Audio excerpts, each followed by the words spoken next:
Puji Tuhan. Terima kasih untuk tim Present Worship yang sudah menarik hadirat Tuhan turun. Sehingga kita mengalami hadirat Tuhan. Berapa banyak orang yang mengalami hadirat Tuhan, bisa angkat tangan, lambaikan tangan buat Tuhan, puji Tuhan, turunkan tangan. Bapak Ibu Saudara, firman Tuhan pagi ini dari Mazmur 60 ayat 1 sampai 14. Kita buka Mazmur 60 ayat 1 sampai 14, demikian bunyi firman Tuhan. Untuk pemimpin biduan menurut lagu, bunga bakung kesaksian, miktam dari Daud untuk diajarkan.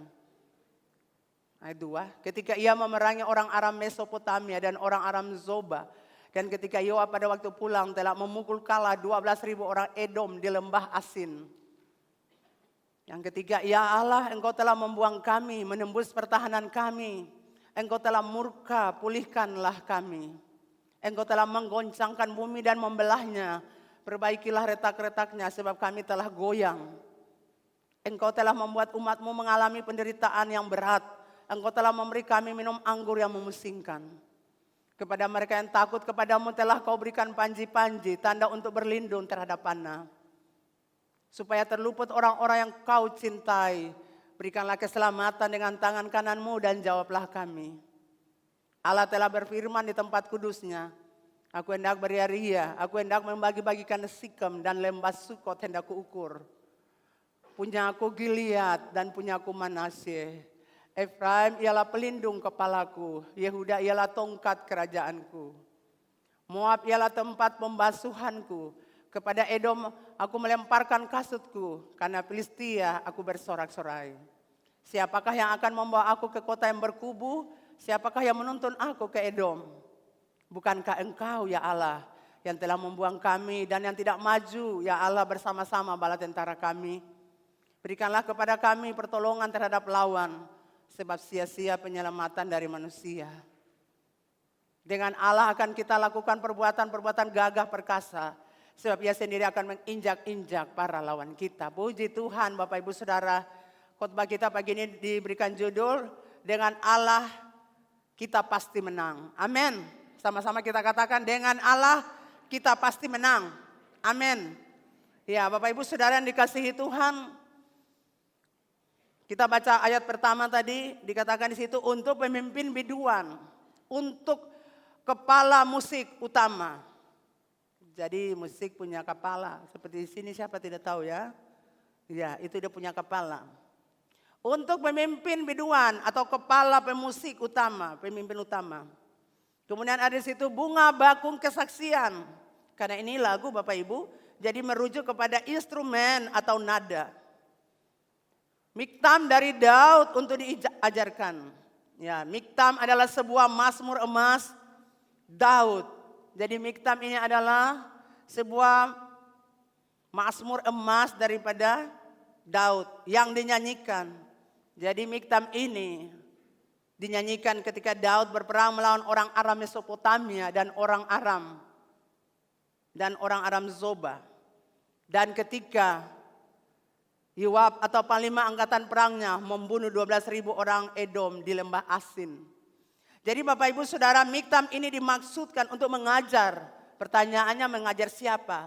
Mengajar kita yang ada saat ini, generasi saat ini, dan mengajar generasi masa depan. Generasi yang akan datang. Miktam ini dinyanyikan, jadi pengajaran buat kita semua yang ada di sini dan generasi berikutnya. Supaya apa? Supaya berlindung kepada Tuhan, supaya berharap kepada Tuhan, supaya percaya kepada Tuhan, supaya bersandar kepada Tuhan. Amin. Firman Tuhan berkata ketika Daud memulai pemerintahannya, di mana saja dia pergi, firman Allah berkata Daud selalu dibuat Tuhan berhasil. Sejarah mencatat dalam 2 Samuel 2 ayat 1 sampai 8, Daud mengalami kemenangan ketika dia berperang, Bapak Ibu Saudara, dengan bangsa Filistin, bangsa Moab, maupun juga bangsa Syria. Dia selalu mengalami kemenangan karena Tuhan menyertai dia. Setiap kali Tuhan menyertai kita, kemenangan selalu ada di pihak kita. Katakan amin.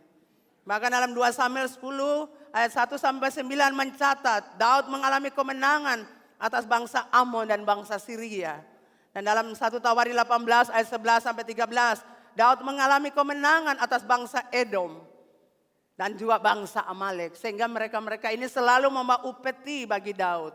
Mereka-mereka ini ditaklukkan, mereka-mereka ini dikalahkan, mereka-mereka ini ditundukkan. Jadi mereka membawa persembahan-persembahan upeti kepada Daud. Jadi Bapak Ibu Saudara, Daud begitu diberkati Tuhan. Daud itu berhasil. Rahasianya dia hidup takut Tuhan. Rahasianya dia hidup mengasihi Tuhan.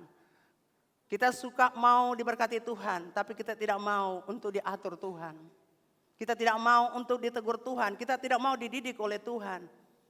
Ya, kita belajar dari Daud Bapak Ibu Saudara. Kemana saja Daud pergi, berhasil, berhasil, berhasil. Dan sejarah mencatat keberhasilannya.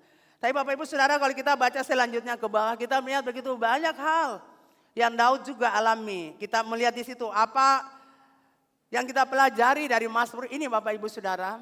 Apa yang kita pelajari dari Mazmur 60 ini. Karena dia cuma 14 pasal Bapak Ibu. Pertama Bapak Ibu Saudara, kita lihat pelajaran pertama, Daud sedang mengalami situasi yang terjepit. Katakan situasi yang terjepit. Iya. Jadi ketika Daud sedang pergi mengalahkan bangsa Filistin dan bangsa Syria.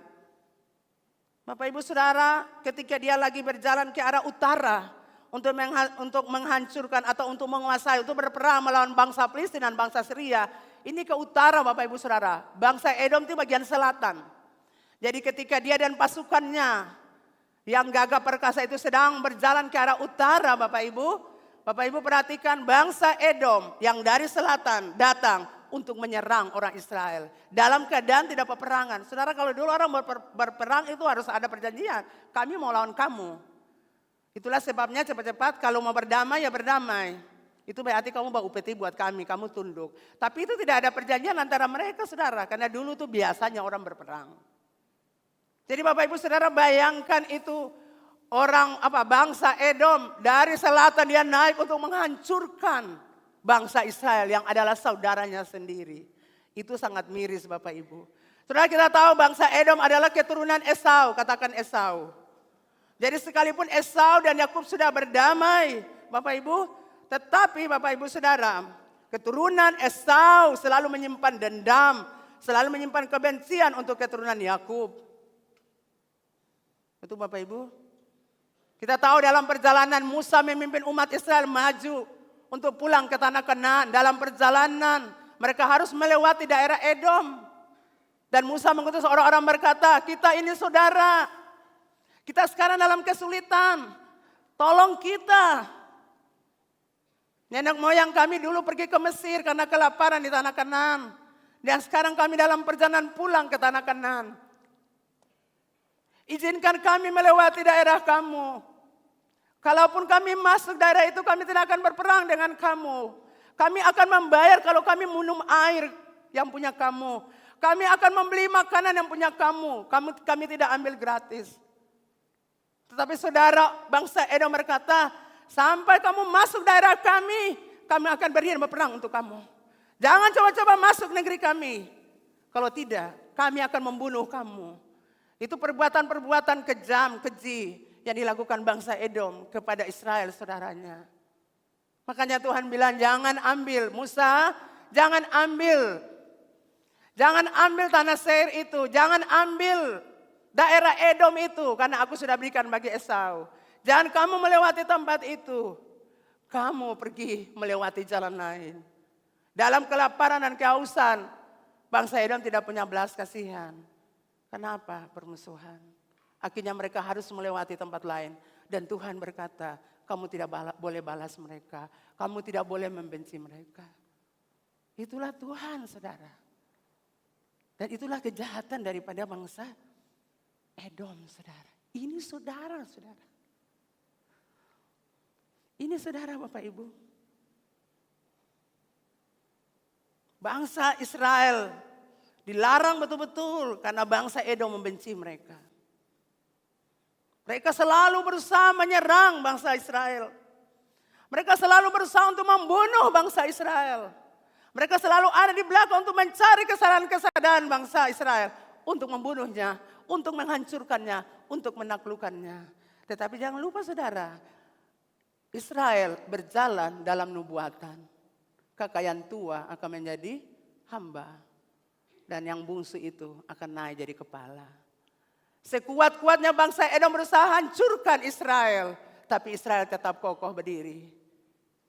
Sehebat-hebatnya rancangan dari orang-orang Edom yang jahat, Israel tetap kokoh berdiri. Karena dia berjalan dengan nubuatan yang sudah dia terima. Setiap kali nubuatan datang untuk Anda. Jadi nubuatkan oleh hamba-hamba yang diurapi Tuhan. Anda berjalan dalam pengurapan, Anda tidak akan pernah takut. Katakan amin. Saya ingat saudara, waktu saya ikut PPJ dengan suami saya lupa di mana, mungkin Jakarta atau di Batam ya. Tapi saya ingat apa yang dikatakan Prophet Thomas Cerian. Waktu kami itu Prophet Thomas Cerian dari India Bapak Ibu. Beliau berkata begini, banyaklah nubuatan yang dilepaskan untuk saya dan suami. Tapi saya ingat salah satu tuh, di lantai 2 rumahmu akan ada revival secara besar-besaran. Saya tepuk tangan dulu buat Tuhan Yesus. Akan ada kebangunan rohani besar-besaran di lantai dua rumahmu. Dan selalu saya berpikir saudara, di lantai 2 rumah saya tidak ada kegiatan, lagian kecil begini. Kalau dulu memang kita ada kantoran di lantai 2 rumah kami.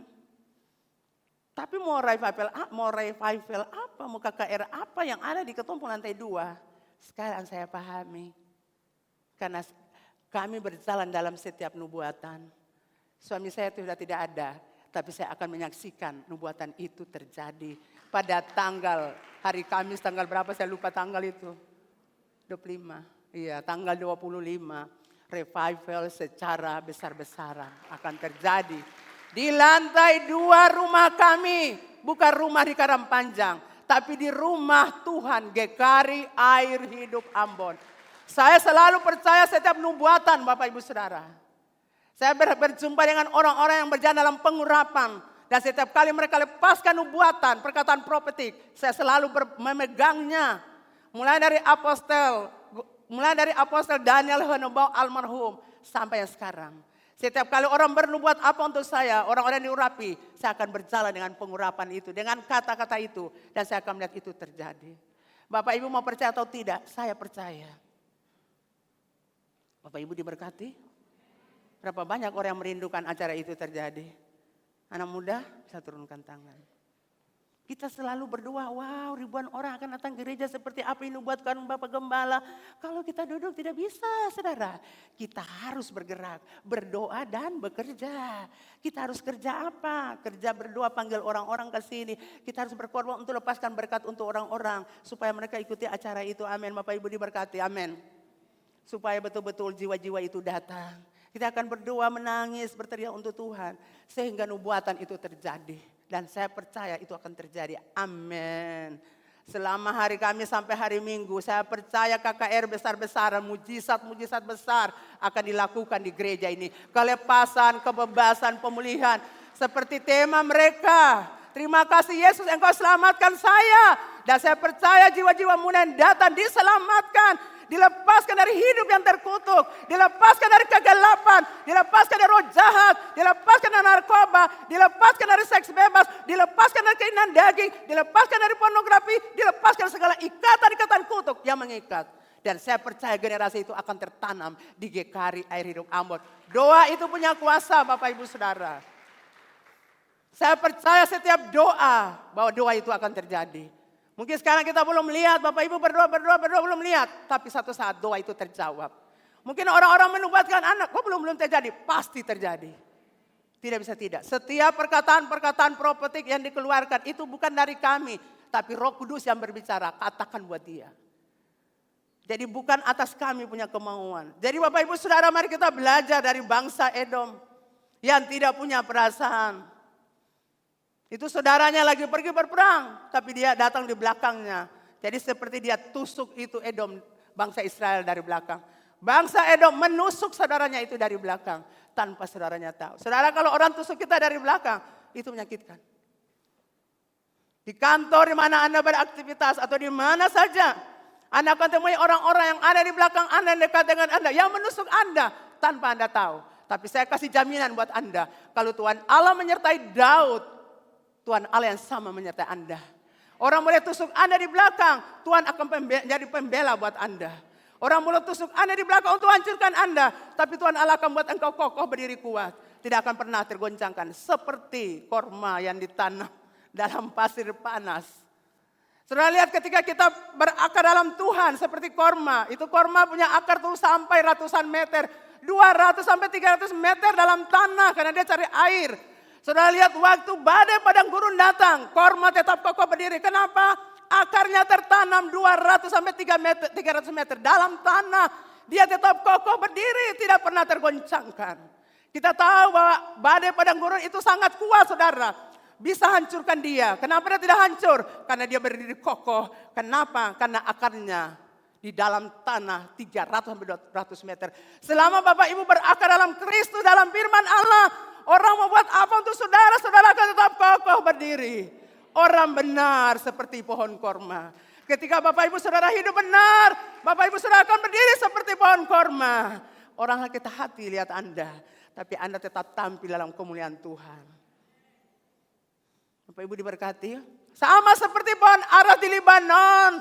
Dari kecil sudah tertimpa badai. Tergoncang. Tapi saudara tahu apa yang dihasilkan? Dagingnya kuat. Pohon ara di Libanon punya batang itu kuat Bapak Ibu saudara. Tidak pernah keropos. Dan bukan itu saja, dia memancarkan bau wangi. Amin. Dan dia di musim dingin dia tetap ada. Musim dingin berbicara tentang salju. Musim dingin berbicara tentang hujan. Orang sembarangan keluar, orang tidur terus. Tapi orang benar, ujang dia pernah tidur, dia bagara. Orang benar itu tetap kuat, ulet, kualitas tinggi. Orang benar itu akan membawa bau harum. Dan orang benar itu akan selalu bergerak. Dia tidak malas dan puas diri dengan apa yang ada. Dia ingin melakukan apa lagi. Haleluya. Bapak Ibu diberkati, amin. Bapak Ibu yang dikasihi Tuhan. Apakah Edom tidak dapat hukuman Tuhan? Dalam Amos pasal 1 ayat 11. Edom mendapatkan hukuman Tuhan. Tuhan bilang, Edom kamu sangat jahat. Karena 3 perbuatan jahat Edom, bahkan 4. Aku tidak akan menarik kembali keputusanku. Oleh karena ia mengejar saudaranya dengan pedang. Dan mengekang belas kasihannya. Saudara kita semua ini punya belas kasihan ada yang Tuhan taruh. Waktu Tuhan ciptakan kita semua Tuhan taruh belas kasihan. Untuk ketong sayang orang, untuk ketong memaafkan orang. Tetapi Edom, saudara dengar, Edom mengekang. Dia menghancurkan belas kasihan yang Tuhan Allah taruh di hati. Untuk tetap bermusuhan dengan orang itu. Saya tidak akan memaafkan orang Israel, tidak akan. Sekalipun papa, keturunan saya di atas Esau dan Yakub sudah berdamai. Tapi saya mengekang, saya menghancurkan belas kasihan yang Tuhan taruh di hati saya. Untuk tetap membencinya, turun-temurun. Tuhan bilang, kamu jahat. Karena kamu jahat, kamu dapat hukuman. Jadi Bapak Ibu Saudara, apa kejahatan tadi sudah dibilang. Saya catat di sini Bapak Ibu Saudara, kejahatan Edom menyimpan benih permusuhan yang turun-temurun kepada Israel saudaranya. Tuhan mau ajar kita Bapak Ibu Saudara, masalah ada. Mungkin juga orang-orang tua kita, orang sakiti. Tapi tidak pantas untuk kita membenci lagi, turun-temurun ke bawah. Pokoknya keluarganya bisa suka dia bikin susah beta Bapak. Katong benci dia. Tidak boleh saudara. Tuhan marah di situ. Kamu simpan benih jahat. Itu permusuhan, itu benih jahat.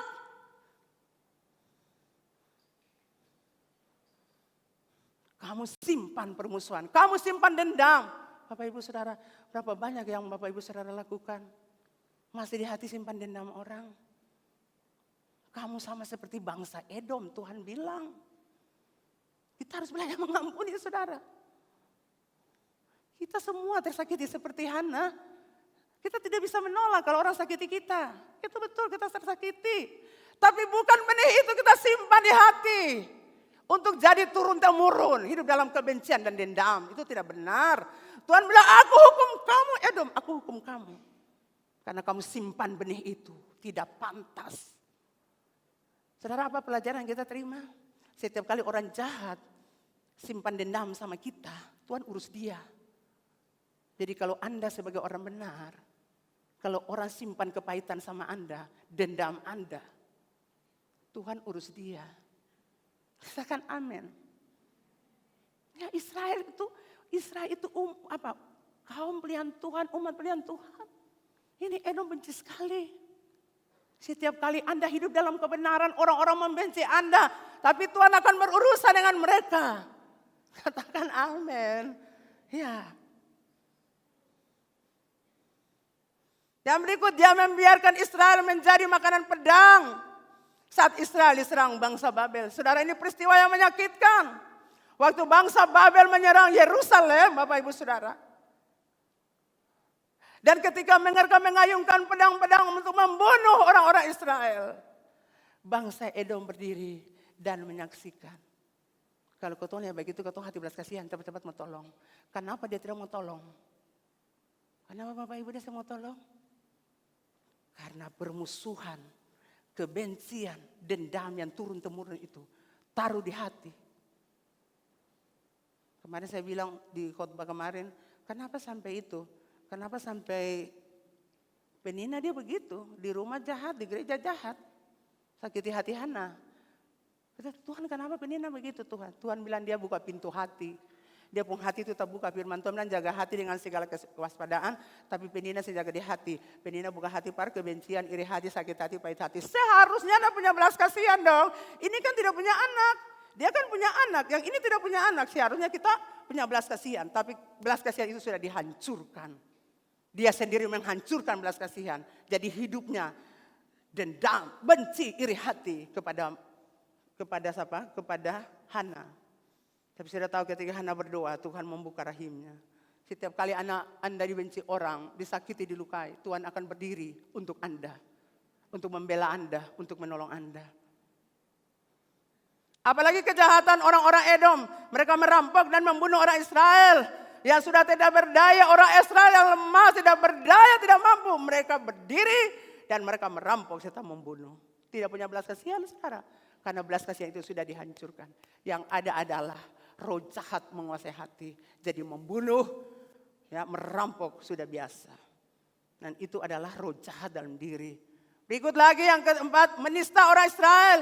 Menista ini berbicara tentang menghina. Menghina yang berarti menyerang kehormatan dan nama baik seseorang. Tuhan bilang, saya menghina dia. Saya nista dia. Saya menyerang dia punya kehormatan dan nama baik. Kamu dihukum. Jadi hati-hati saudara. Itu hukuman yang Tuhan berikan kepada bangsa Edom. Jadi sekali lagi Bapak Ibu, siapa sakiti kita, siapa tusuk kita dari belakang, siapa hina kita, permalukan kita. Dengar, Tuhan akan berdiri karena Tuhan menjadi saksi atas setiap persoalan yang orang-orang lakukan untuk kita. Tuhan berdiri menjadi saksi. Dan ketika waktunya tiba, Tuhan menghukum. Bapak Ibu Saudara yang kekasih, dalam perjanjian baru suku Edom dikenal sebagai suku Idomea. Dan Raja Herodes berasal dari suku ini. Dan setelah Herodes mati, suku Idomea perlahan hilang dari sejarah. Orang jahat tidak pernah dicatat dalam sejarah. Penina sampai mati tidak pernah kita tahu riwayat hidupnya. Anak-anaknya yang dia lahirkan itu tidak pernah kita tahu.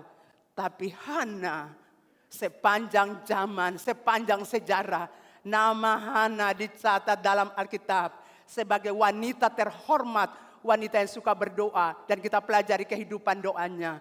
Dan sepanjang sejarah mencatat anak yang dilahirkan oleh Samuel adalah seorang pemimpin hebat di Israel, seorang imam yang hebat di Israel. Katakan amin.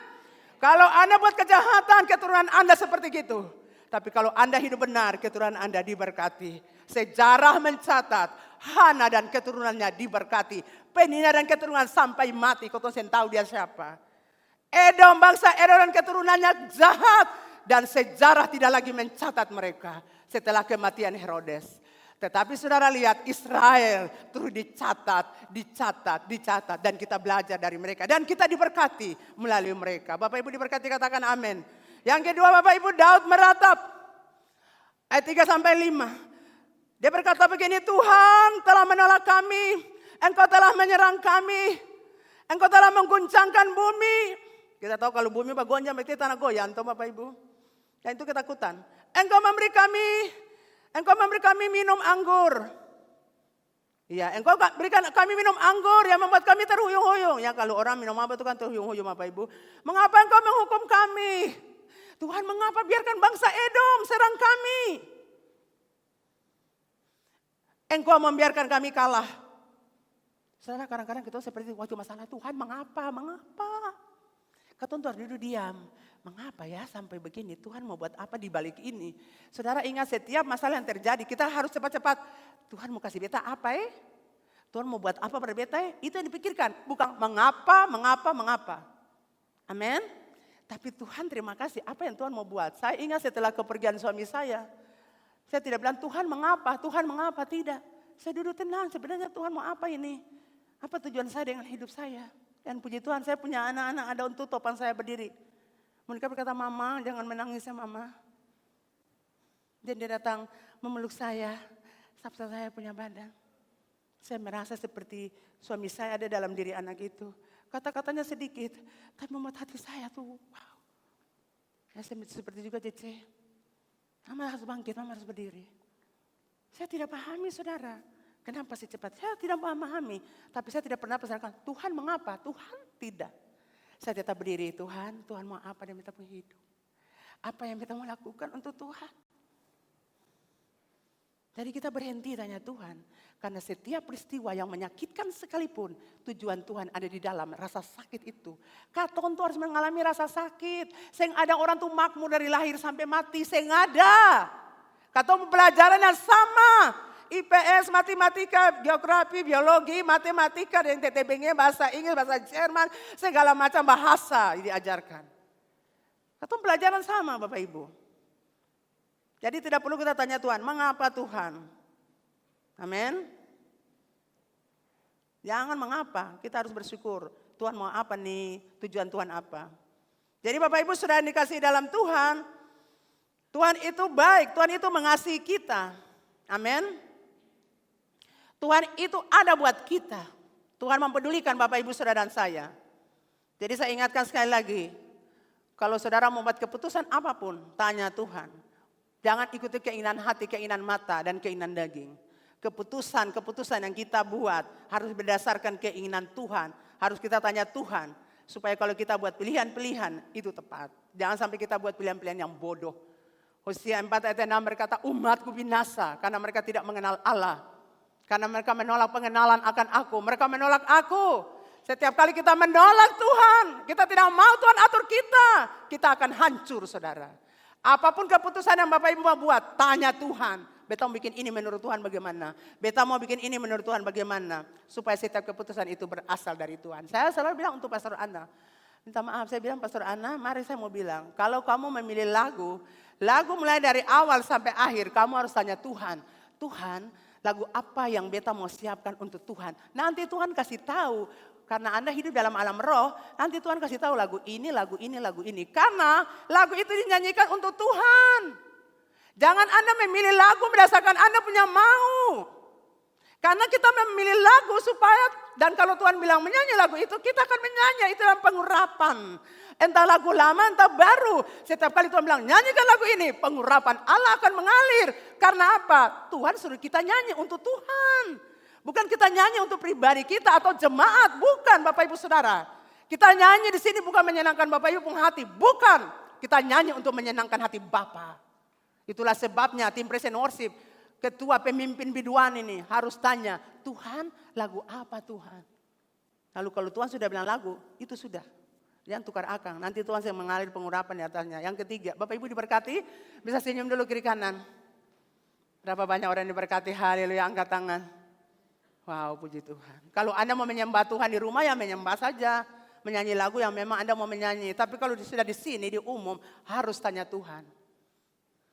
Yang ketiga, Daud berseru kepada Tuhan, ayat 7b. Daud mengaku bahwa Daud mengaku bahwa umat Tuhan mengalami kekalahan dalam perang. Karena apa Bapak Ibu Saudara? Karena Tuhan telah menarik bantuannya. Tuhan telah menarik perlindungannya.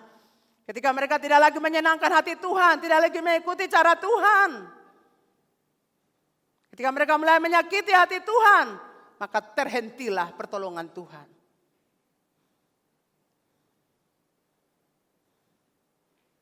Daud membutuhkan Tuhan. Dia berseru, Tuhan, tolong kami. Saya butuh Tuhan. Bapak Ibu Saudara kalau punya masalah bilang begitu, Tuhan, beta butuh Tuhan. Tuhan hadir per beta. Beta perlu Tuhan. Kita harus bicara saudara. Kita tidak boleh pasif karena Tuhan juga ingin kita berbicara. Kita komunikasi dengan Tuhan, tidak boleh diam. Dan Tuhan jawab Daud Bapak Ibu Saudara. Pada ayat 6 Tuhan berkata, Daud, aku akan membagikan Sikam. Aku akan mengukur lembah Sukot. Daud, Gilead itu milikku. Manase itu milikku. Artinya seluruh wilayah ini yang Edom tinggal pun itu punya aku. Aku mau kasih buat kamu. Aku mau kasih kepada siapa saja. Saudara ya, ketika kami menghadapi masalah berseru kepada Tuhan. Kau tuh yang tanya mengapa lagi. Tapi ketika Tuhan berseru, Tuhan kasih jawaban buat kita. Bapak Ibu dia berkati, ya Gilead itu milikku. Haleluya, itu luar biasa Bapak Ibu. Ayat 8, Moab adalah wastafelku. Moab adalah tempat pencucianku, tempat pembasuhanku. Di Edom aku melemparkan sandalku. Aku permalukan mereka. Kalau kita lihat orang lempar sandal berarti dipermalukan. Di Edom aku akan permalukan dia. Aku akan lemparkan sandalku. Atas Filistia aku berseru penuh kegirangan, kemenangan. Tadi Tuhan bilang, Daud tenang saja. Moab akan menjadi budakmu. Dan Edom akan ditaklukkan, dikalahkan, dihancurkan. Karena aku berkuasa dan aku memegang kendali. Katakan wow. Saudara kalau Tuhan berbicara itu selalu hibur kita. Yang penting kau bicara tulus-tulus per Tuhan. Yang kau bicara sadiki-sadiki sambunyi dosa besar. Lalu dosa-dosa kecil yang baringos, babatu. Nah, itu saja ini bilang. Itu. Pancuri mangga, pancuri rambutan. Itu kau bilang. Tapi kau korupsi, kau makan pancuri, kau pancuri orang. Kau perlente-perlente semua bilang akan per Tuhan. Harus bilang. Katakan yes. Bapak Ibu Saudara diberkati amin. Bilang per Tuhan. Sama seperti perempuan Samaria. Tuhan bilang pergi panggil suamimu. Pergi panggil Tuhan, beta yang punya suami. Betul. Kalau Bapak Ibu Saudara berjumpa Tuhan, bilang semua per Tuhan. Jangan simpan-simpan separuh. Apalagi yang biasa simpan tuh paling berat. Beta ada bersinggung dengan orang laki mama. Itu tutup rapat. Tidak akan terbuka biar mama mau bilang apa lagi. Itu. Beta pancuri orang penguan di gereja mama. Tutup mati nat. Tidak akan bilang. Itu. Beta bakal lagi dengan orang. Tutup mati nat tidak bilang. Tapi saya percaya sini tidak ada. Katakan amin. Yang terakhir. Katakan puji Tuhan. Haleluya. Lega. Lega Bapak. Iya saudara, Tuhan itu sayang kita. Tuhan mengasihi kita semua. Tuhan mengasihi jemaat hidup Ambon. Saya percaya Tuhan punya rencana besar dengan Bapak Ibu Saudara. Bahkan yang gereja ini. Yang terakhir. Dengan Allah kita pasti menang. 1, 2, 3. Dengan Allah kita pasti menang. Bapak Ibu Saudara kita berdiri dulu. Kita semua berdiri. Lantai 1, 2, 3 berdiri. Kita katakan. Kita deklarasikan. Ayo 1, 2, 3. Dengan Allah kita pasti menang. Dengan Allah saya pasti menang. Dengan Allah saya pasti menang. Tukarin nama Anda. Kalau nama Anda itu Dina, dengan Allah Dina pasti menang. 1, 2, 3. Dengan Allah Leni pasti menang. Amin. Katakan. Katakan dengan Allah. Dengan Allah. Youth Camp diberkati Tuhan. Youth Camp diberkati Tuhan. Dengan Allah. Youth Camp berhasil. Sukses. Menang. Katakan amin. Iya amin. Puji Tuhan Bapak Ibu duduk kembali lagi.